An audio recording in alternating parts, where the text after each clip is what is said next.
বিএসএফের বিরুদ্ধে অভিযোগ করে জনসাধারণের মানবাধিকার হরণের বিরুদ্ধে জেলা শাসক করণে ডেপুটেশন দিলেন গণতন্ত্র অধিকার রক্ষা সমিতি। ভৌগোলিক অবস্থানে কোচবিহার বাংলাদেশ সীমান্ত প্রায় 550 কিলোমিটার। এর মধ্যে তুফানগঞ্জ একটি অন্যতম এলাকা। এখানকার মানুষ মূলত প্রান্তিক ও দরিদ্র কৃষক। কার্যত কৃষকদের খেতে হাল দেওয়া, বীজ বোনা, ফসল পরিচর্যা, কাটা ও বাজারজাত করা এই গোটা প্রক্রিয়াতেই বিএসএফ বাধা দেওয়ার অভিযোগ করেন তারা। শুধু তাই নয়, ভুট্টা ও পাটের মতো অর্থকারী ফসল চাষ করতে দেন না বলে অভিযোগ করেন ওই সংগঠন। স্থানীয় পুলিশ প্রশাসনের কাছে অভিযোগ জানানোর পরেও কোনো সুরাহা হয়নি বলে জানান তারা। এ বিষয়ে কি বলেন বিক্ষোভকারীরা আমরা শুনে নেব।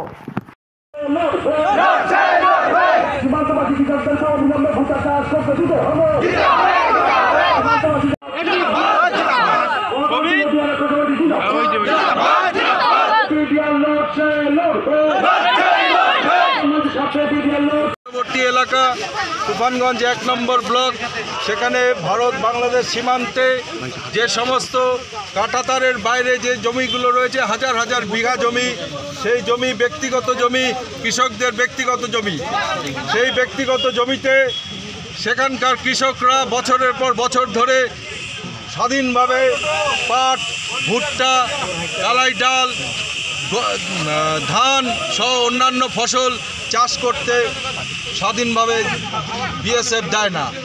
এই সকল দাবি তার সাথে সীমান্তবর্তী এলাকার মানুষদের ওপরে বিএসএফের যে সন্ত্রাস, দৈনন্দিন সন্ত্রাস দীর্ঘদিন ধরে চলছে, তা বাতিল করার দাবিতে এবং বিএসএফের বিরুদ্ধে যে সকল অভিযোগ থানায় দায়ের করা হয় তার কোনো তদন্ত হয় না এবং কোনো ফৌজদারি মামলা রুজু করা হয় না। এই সকল দাবি ভিত্তিতে আমরা আজকে ডিএম এর কাছে ডেপুটেশন দেব। আমরা মিছিল করে এসেছি স্থানীয় রাসমেলার মাঠের থেকে।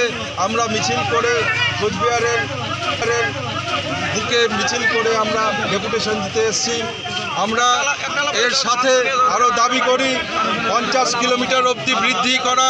বিএসএফের টহলদারির যে সিদ্ধান্ত কেন্দ্রীয় সরকার নিয়েছে, তাতে গোটা কোচবিহার জেলাকে বিএসএফের নীল নকশার আওতায় নিয়ে আসার এক প্রচেষ্টা মাত্র, তাকে অবিলম্বে বাতিল করতে হবে।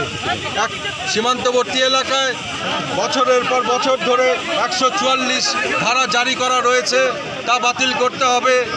ভারত বাংলাদেশ 2 বাংলার সীমান্ত, কিন্তু এই সীমান্ত এলাকায় যত মানুষ রয়েছে তার মূল মাতৃভাষা হচ্ছে বাংলা, কিন্তু একটা বিএসএফ ক্যাডারও নেই যে বাংলা বোঝে।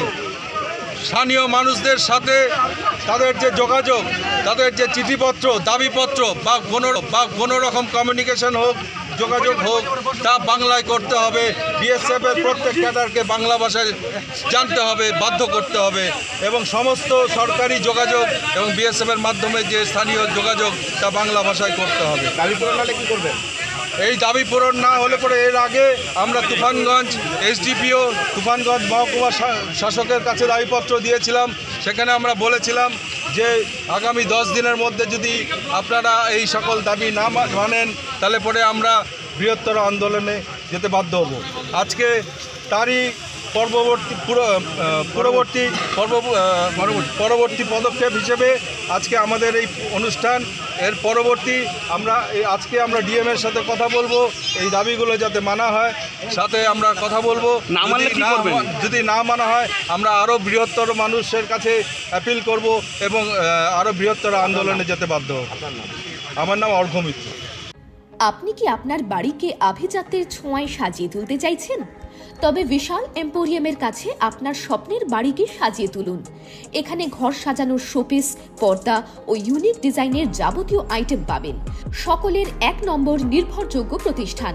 ঐতিহ্যের আর এক নাম বিশাল এম্পোরিয়াম। আমাদের ঠিকানা বিশাল এম্পোরিয়াম, 375 BS রোড, কোচবিহার। বিশদে জানতে কল করুন 9830157944 অথবা 03582224691 এই নম্বরে। দীর্ঘদিন ধরে দাঁতের সমস্যায় ভুগছেন? তাহলে আর দেরি না করে আজই চলে আসুন কোচবিহারের সবচেয়ে আধুনিক ও সুসজ্জিত চেম্বার ডেন্টাল কেয়ারে। এখানে পাবেন doctor A Sarkar, BDS implantologist, dental and oral surgeon specialized in RCT, fixed crown and bridge. আমাদের ঠিকানা dental care, Lichutala market complex, Suniti road, MJN হাসপাতাল, ইমার্জেন্সি গেটের বিপরীতে, কোচবিহার।